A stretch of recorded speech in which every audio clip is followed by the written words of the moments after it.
Does these massive sedimentary layers extend over entire continents or even further? And they correlate, correct me if I'm wrong, around the globe from continent to continent. These layers correlate with each other. And so my question to you is because, and we have some in the chat too, they look to, I believe it's a rescue device, this evidence of a worldwide flood and these worldwide sedimentary layers.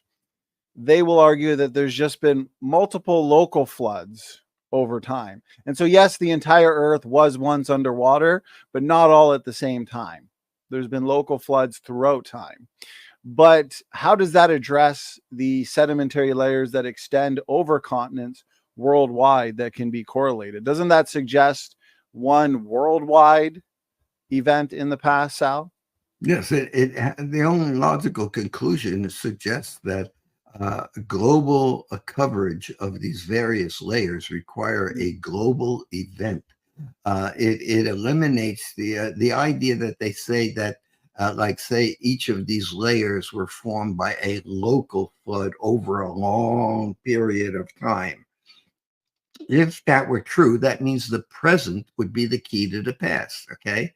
But there is nothing, there is no environment of deposition, there is no geologic process known to geologists and earth scientists today to show that that these local deposits can form uniform units, monolithic units, basically, that extend for hundreds of thousands of square miles across continents. There is no process today. The present is not the key to the past. There is no process today, local process that can be extrapolated out over the country, over the land, to form these monolithic units that cover hundreds of thousands of miles. What we're looking at is something that happened in the past, which is not does not incorporate what we see today on the earth. I think you nailed it there, Sal, and I love the way you put it. Global coverage over these various layers requires a global event. Hundreds of thousands of square miles across entire continents. You can't explain that away through multiple local floods over time. It's just not cutting it. No, because if you did, you would have to find these environments that I pointed out in the previous slide that would have accumulated in those rock layers over millions of years. In other words, we would find peat deposits, we would find floodplains, we would find all kinds of depositional environments that we find today and can recognize within those rock layers, but they're not. They're uniform, and so. The only conclusion is that they were accumulated rapidly. Accumulated rapidly in a year span, for the most part. And so I do challenge any critic to look at this presentation and to judge it objectively, because the evidence is there. And the Bible in 2 Peter 3 predicted a couple thousand years ago that people would come and they would scoff and they would deny the world that then was, which was overflowed, that it perished. And the evidence is there, Sal. You've done an excellent job laying out that evidence. All right. We show you in previous programs, like, for instance, as one example, the Morrison Formation, which covers several hundred thousand square miles in the western United States. And it's a conglomerate, a coarse conglomerate of cobbles, and unsorted rock material, sand, gravel, cobbles.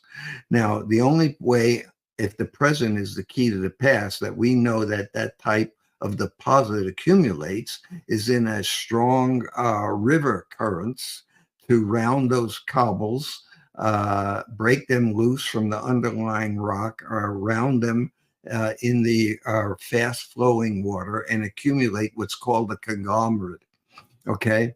But there's no river on the earth anywhere on the earth that is depositing a conglomerate over an area of 100,000 square miles. The present is clearly not the key to the past. That's right. And you talked about, well, you talked about erosion rates. You also talked about these rock layers. Correct me if I'm wrong, these folded masses of rock layers all around the world, basically all around the planet. They had to be soft when they were formed, or else they would bend, they would crack. Is that right, Sal?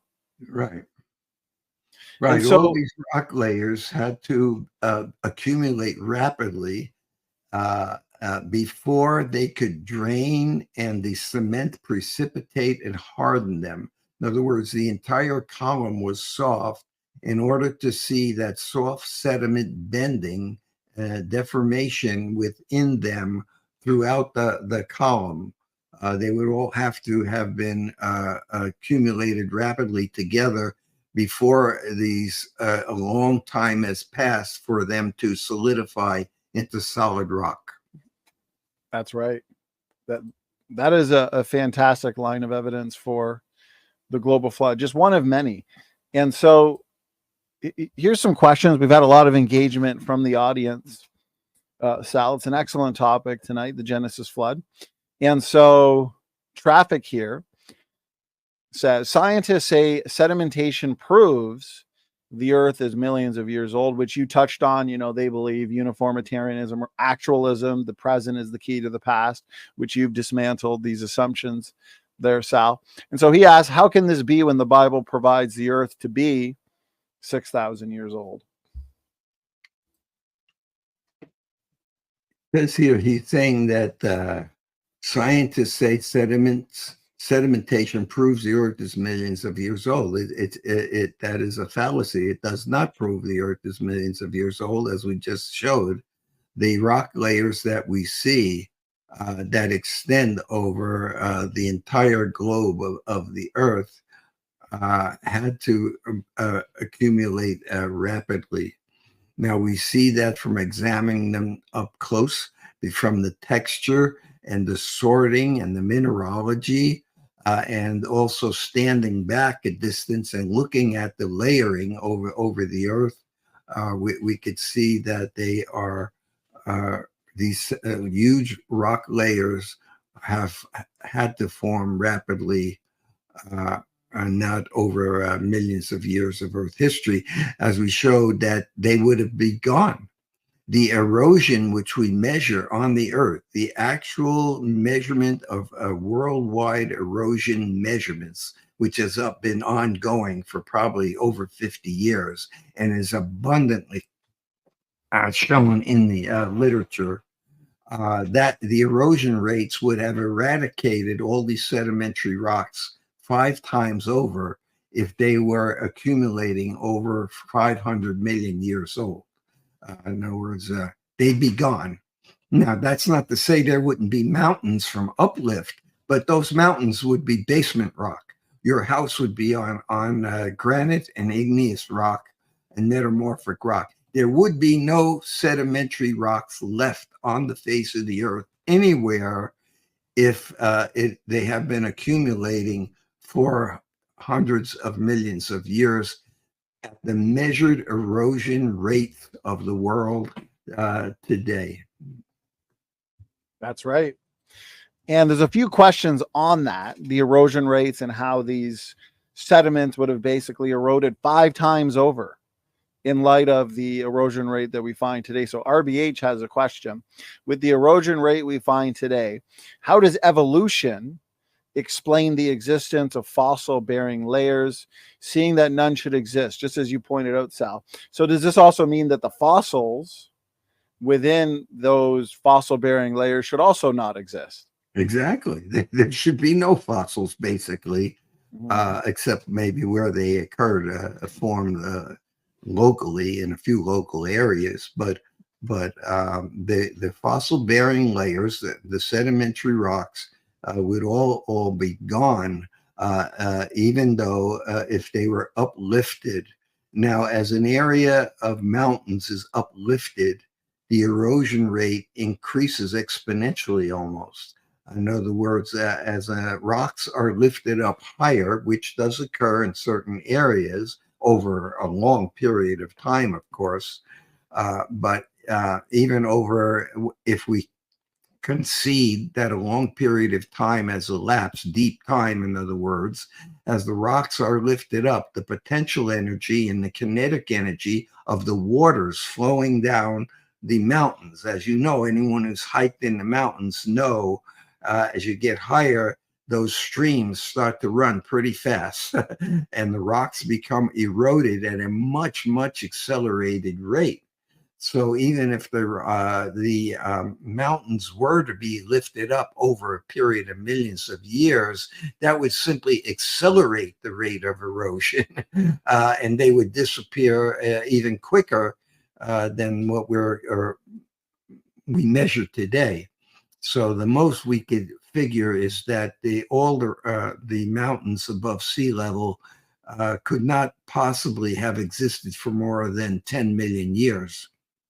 Not 500 million years. So the fossils and the sedimentary rocks would be gone. So in 4,500 years since the flood, about 6,200 years since creation, the erosion rates are not a problem for a young Earth creationist. No, but when you not want at all. 500 million years, then it's a difference. Then you got a problem. Oh, exactly. We're talking about different orders, total orders of magnitude of time. That's right. That's a great point. So here's a major one that you'll find just on the internet. If you Google what's good evidence for millions and millions of years of plate tectonics, you'll find mountain building. And so here's the question. Evolutionists argue that mountain building and plate tectonics demand an old Earth. I'm assuming based on their assumption that the present is the key to the past. They say this because they argue geologic rates require millions of years. Well, you've already dismantled that with erosion rates, brother. And so the question is this true? And to expand on that question, how would we explain mountain building from a young Earth creationist perspective, Sal? Well, the Bible tells us that during the flood and at the end, particularly, that the mountains rose and the valleys sank. And this is what we see worldwide. We see that the waters drained off the continents after these sediments were deposited catastrophically on a global basis, and the waters flowed off. Enormous volumes of water flowed off and eroded the mountains down to what we see today. And the waters flowed down into various local basins around the continents, but primarily into the ocean basins today. So the ocean basins sank, and the mountains rose, and the flowing of the water is what caused the geomorphic landscape that we see today. Is a lot of the landscape is a result of the erosion of rapid flowing waters off the continents into the ocean basins. So these are rapid processes during the flood and then also post-flood, as water is rapidly draining off of the continents into the ocean. Flood area, the continents are still settling down, right, to some extent, but most of all this erosion occurred during the flood and at the end of the flood, as the Bible showed, which was just over a year long. And of course, today erosion is now settled down to the rates that we measure now. Wouldn't you require rapid plate movement and then the rapid buckling of the rock strata to lift up these mountains in the first place? Because the slow movements that we see today, that would be like two cars going at each other at a couple miles per hour. Like there's not going to be much there. But if you had two cars coming at each other at 100 miles an hour, well, that's going to do enough damage to basically, is that an accurate illustration or? Yeah, exactly. I mean, the insurance companies, they don't mind you colliding with another car at 2 miles an hour, so they pay for a couple of scratches and maybe a dent, but yes, what we see today is the two types of mountains. We see these folded mountains, which again indicate that most of this folding occurred while the sediments were soft, or it would be completely busted up if they were hard. We see intense folding worldwide. Now, some of that folding could have occurred, we admit, if these rocks were buried very deeply and were metamorphosed. In other words, they were subject to tremendous heat and pressure, and they deformed plastically. And we could concede that if deep time were true, plastic deformation, a slow deformation like a lump of Play-Doh over millions of years, could have bent those rocks. And in some places, the rocks are metamorphosed. But in many places, like we showed you briefly today in the Grand Canyon, in many places of the world, those folded rocks are not metamorphosed. They're still sedimentary rocks. So they had to be soft at the time they were deformed, and they were deformed by the rapid plate motions. We do not disagree with the evolutionary community that the continents have moved to their present position, but we don't believe that they have been moving for millions of years. We believe they've sprinted into position. It's continental sprint instead of continental drift. They've sprinted into the position rapidly, and in some cases where they collided, like in the Himalaya Mountains and on the east coast of the United States, the Appalachian Mountains, which is a totally contorted, folded belt of rocks, folded belt of rocks up and down. That's why you have these mountains and valleys, and you trace these rocks, you'll see they're all folded rocks. And in other cases where the plates were formed a subduction zone, one plate went down below the other plate, was forced down below the other continental plate, and that forcing raised the rocks above them. Like where we have the Colorado Plateau and the Rocky Mountains, they were no doubt forced up by the subduction of the Pacific plate underneath the west coast, like of the United States. And so mountains are formed today from a number of processes, but basically some are from the collision of the continents, in which you get folded belts, and in other cases you have uplifted mountains. They were uplifted rather rapidly as one plate was subducted underneath the other, and we have evidence for that type of subduction on the Earth today, seismic evidence and geophysical evidence. So the existence of, that's an excellent answer, so many good points.